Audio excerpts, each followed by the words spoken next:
Assalamualaikum warahmatullahi wabarakatuh. Di sini saya akan memaparkan presentasi saya untuk memenuhi tugas ujian tengah semester Studi Islam 3 yaitu akhlak,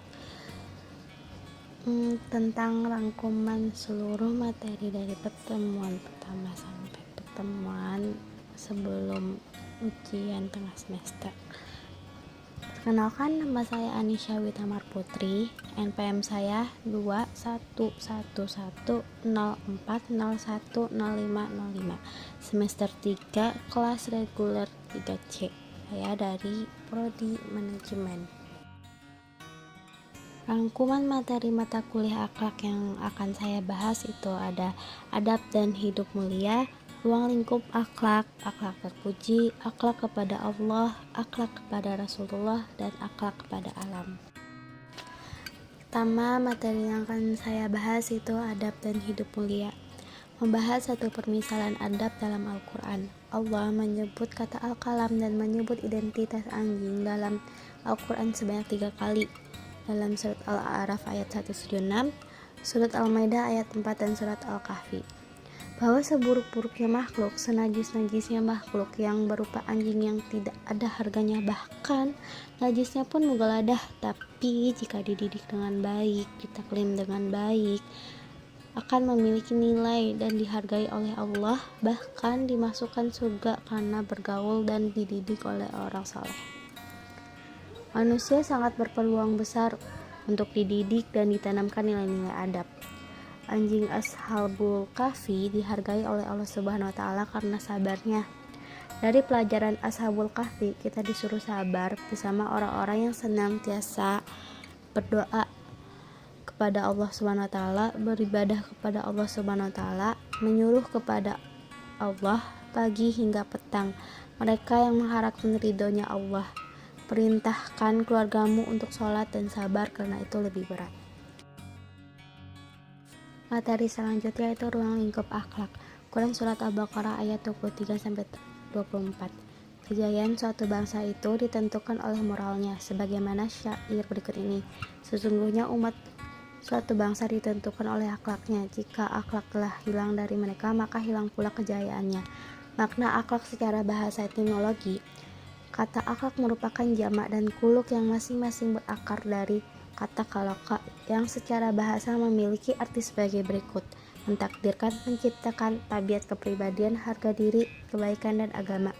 Menurut Imam Ghazali dalam kitab Ihya Ulum Al-Din mengatakan bahwa akhlak adalah sifat yang tertanam dalam jiwa yang menimbulkan perbuatan-perbuatan dengan mudah tanpa memerlukan pemikiran dan pertimbangan. Melatih akhlak bisa menggunakan dengan cara dibiasakan, disiplin, penegakan hukum, didoakan. Para filosof akhlak hingga kini belum bersepakat tentang tolak ukur konsep akhlak tersebut. Ada yang berstandar pada akal, ada pula yang berstandar pada perasaan dan kebiasaan serta asas kebaikan dan keburukan dan lain sebagainya. Kajian akhlak pada konsep falsafah belum tuntas dan perselisihan antar aliran falsafah tersebut tidak mengalami kemajuan. Dalam perspektif Islam, akhlak terkait erat dengan ajaran dan sumber Islam tersebut, yaitu wahyu. Selain itu, sumber akhlak lainnya adalah sunnah Nabi Muhammad SAW. Pandangan ini beradil pada pendapat Aisyah radhiyallahu anha ketika menafsirkan akhlak Rasul tergambar dalam Al-Khuluq Al-Adin Quran surat Al-Qalam ayat 4, yaitu Al-Quran. Sesuai dengan asal kata akhlak, yaitu masdar khuluq, ini bisa dikembangkan menjadi isim fa'il, yaitu khaliq, maupun isim maf'ul. Akhlak ada yang merupakan tabiat dan atau ketetapan asli. Materi selanjutnya yaitu akhlak terpuji. Akhlak terpuji kepada manusia. Sungguh engkau, wahai Muhammad SAW, sosok yang memiliki akhlak yang mulia. Akhlak Nabi ini bersumber langsung dari Allah Subhanahu wa taala. Akhlak adalah menjadi pilar untuk memanusiakan manusia. Akhlak tentang kepada manusia terdapat dalam surat An-Nahl ayat 90. yang artinya sesungguhnya Allah menyuruh kamu berlaku adil dan berbuat kebajikan, memberi bantuan kepada kerabat, dan melarang melakukan perbuatan keji, kemungkinan, dan permusuhan. Dia memberi pelajaran kepadamu agar kamu dapat mengambil pelajaran. Itu adalah terjemahan surat An-Nahl ayat 60. Dan dahulukan segala sesuatu. Akhlak harus menjadi skala prioritas dalam hidup. Materi selanjutnya adalah akhlak kepada Allah. Rasulullah Shallallahu Alaihi Wasallam diutus oleh Allah adalah untuk menyempurnakan akhlak al-karimah.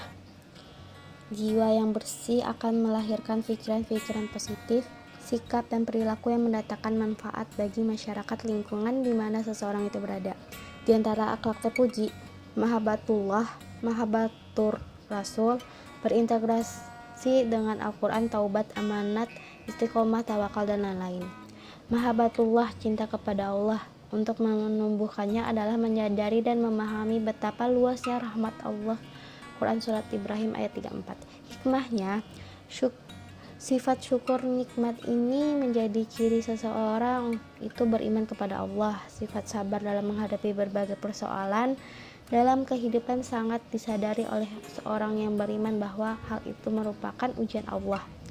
Meraih cinta Allah, menjalin ukhuwah dan kasih sayang sesama kaum muslimah, menjaga tali silaturahim, saling menasehati, saling memberi, sifat pemurah. Akhlak terhadap Allah menjadikannya satu-satunya ma'bud, sembahan yang hak dan murni. Quran Surat Al-Fatihah ayat 2. Taat kepadanya secara mutlak. Quran Surat An-Nisa ayat 65. Tidak menyekutukan dengan apapun. Quran Surat An-Nisa ayat 116. Memberikannya hak rububiyah, uluhiyah, asmaul husna, dan sifatul ulya hanya kepadanya. Quran Surat Al-Fatihah ayat 2. Menjadikannya sebagai satu-satunya pembuat syariat. Manisnya iman, contohnya adalah mencintai Allah dan Rasulnya dengan kecintaannya yang melebihi segala apapun yang dicintai. Akhlak kepada alam. Untuk materi selanjutnya, Allah bersabda, tidaklah kami mengutusmu Muhammad kecuali sebagai rahmat untuk seluruh alam. Quran Surat An-Nabiyah ayat 17. Ibnu Katsir rahimahullah ketika menafsirkan bahwa Allah mengutus Nabi Muhammad SAW sebagai penebar rahmat untuk seluruh alam, jin maupun manusia. Mereka yang menerima akan bahagia di dunia dan akhirat, dan siapa yang menolaknya akan celaka di dunia dan akhirat. Salah satu risalah Nabi adalah membawa kasih sayang. Salah satu akhlak yang menurut yaitu rahmah Nabi. Nabi Muhammad SAW menyayangi semua umatnya ketika beliau sebelum meninggal pun beliau menyebutkan kalimat umatku. Akhlak kepada Rasulullah. Mencintai Rasulullah SAW sebagai bukti keimanan kepada Allah terdapat dalam Quran Surat An-Nisa ayat 65. Kebutuhan akan Nabi, perihal kebutuhan, cara beribadah, aturan kehidupan, membedakan baik dan benar. Rasulullah sangat mencintai umatnya dan sangat peduli terhadap mereka. Terdapat dalam Quran Surat At-Taubah ayat 128. Beliau adalah sosok yang harus dijadikan sebagai uswah hasanah terhadap yang baik. Terdapat dalam Quran Surat Al-Ahzab ayat 21. Mencintai Rasul akan memperoleh cinta Allah. Terdapat dalam Quran Surat Ali Imran ayat 31. Bukti cinta kepada Rasulullah sebagai berikut. Mengikuti perintah Allah membahasnya dengan 10 kali selawat, derajatnya diangkat 10 derajat, dituliskan baginya 10 hasanat, dihapuskan 10 kesalahan, terhindar dari kemiskinan, tazkiyah, pembersih dari dosa, pengingat pada saat lupa, terpenuhi doa, keinginan, harapan dalam kehidupan, memperoleh syafaat Rasul, memperoleh naungan arasy, memberatkan timbangan mizan, memberi cahaya dalam melintas syirat, dapat berjumpa dengan Rasul dalam mimpi, dapat melihat tempatnya di surga, memperoleh rahmat Allah, hak akan hidup, dan yang lainnya. Tempat dan waktu bersolawat. 1. Dalam membaca tasyahud. 2. Setelah doa azan. 3. Dalam sholat jenazah pada takbir kedua. 4. Setiap mendengar nama Muhammad SAW disebut orang. 5. Pada setiap khutbah. 6. Setiap berdoa di awal maupun di akhir doa. 7. Setiap selesai wudhu. 8. Pada hari Jumat. 9. Dalam majelis zikir atau majelis ilmu. 10. Ketika berada di Safa dan Marwa.